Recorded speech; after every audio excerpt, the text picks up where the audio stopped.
الکریم اما بعد فاعوذ باللہ من الشیطان الرجیم بسم اللہ الرحمن الرحیم۔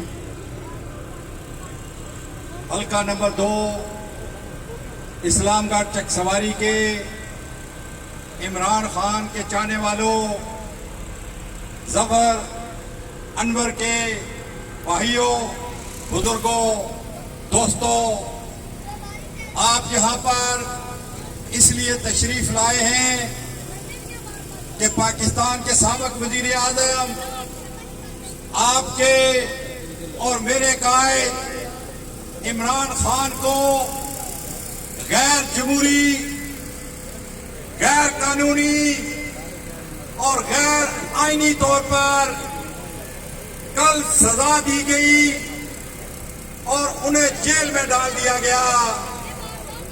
میں مختصر یہ بات بتانا چاہتا ہوں کہ پاکستان کا نام اسلامی جمہوریہ پاکستان ہے۔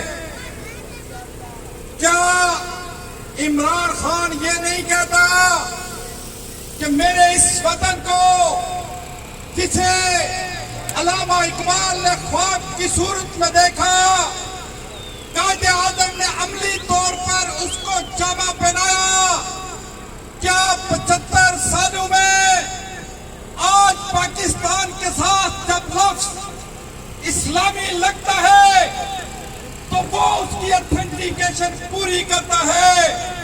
تو اس کا جواب ہے نہیں۔ دوسرا سوال کرتا ہے عمران خان کہ کیا پاکستان جمہوری ملک ہے؟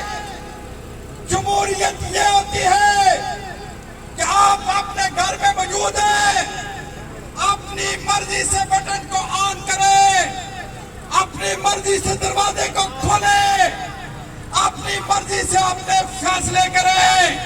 کیا 75 سالوں میں پاکستان کے حکمرانوں کو جمہوری طریقے سے فیصلہ کرنے کا موقع فراہم کیا گیا؟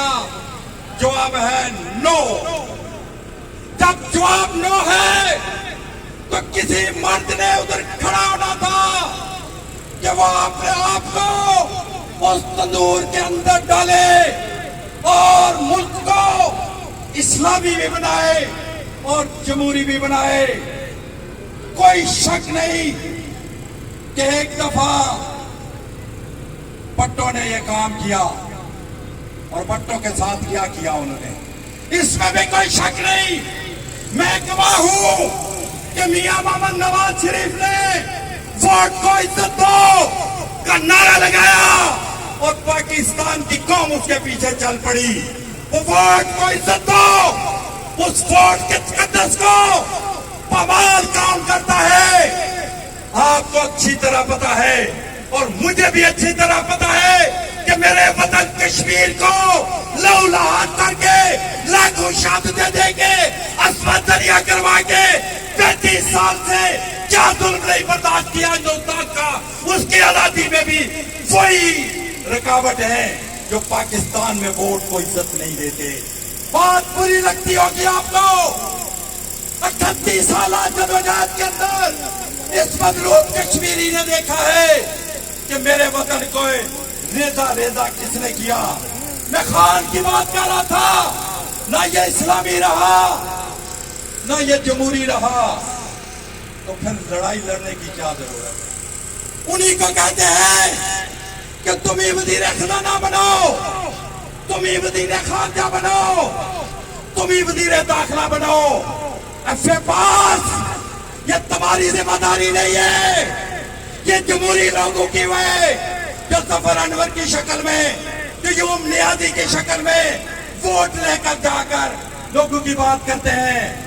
تو میرے بھائیوں، عمران خان نے آپ کے حقوق کے لیے، آپ کی جمہوری آزادی کے لیے، آپ کے لیے نہیں، خدا کی قسم میرے بچوں کے مستقبل کے لیے اپنی تمام زندگی، اپنی تمام خواہشات چھوڑ کر پچھلے 14 ماہ سے کون سا ظلم ہے وہ اس نے جو نہیں برداشت کیا، آج جیل کی کال کوٹھری میں پڑا ہے۔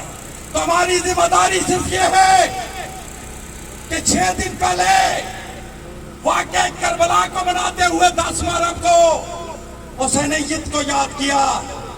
حسین کیا کہہ کے گیا ہے؟ 72 لوگ تھے 1871 کلومیٹر دور مکہ سے کربلا کی طرف آیا. کس لیے آیا؟ پتا تھا پوری دنیا کے اندر ذہنیت چھائی ہوئی ہے، فلسطینیت چھائی ہوئی ہے. کوفے والوں کی زبان اور خط تو میرے ساتھ ہے مگر تلوار میرے ساتھ نہیں ہے. ایک فلسفہ دینے آیا تھا، وہی فلسفہ عمران خان دے رہا ہے. جب امام حسین وہاں سے چلے 14 جگہوں کا پڑا ہوا، لوگوں نے کہا وہاں نہ جائیں، آپ کو بہت مشکل پیش آئے گی.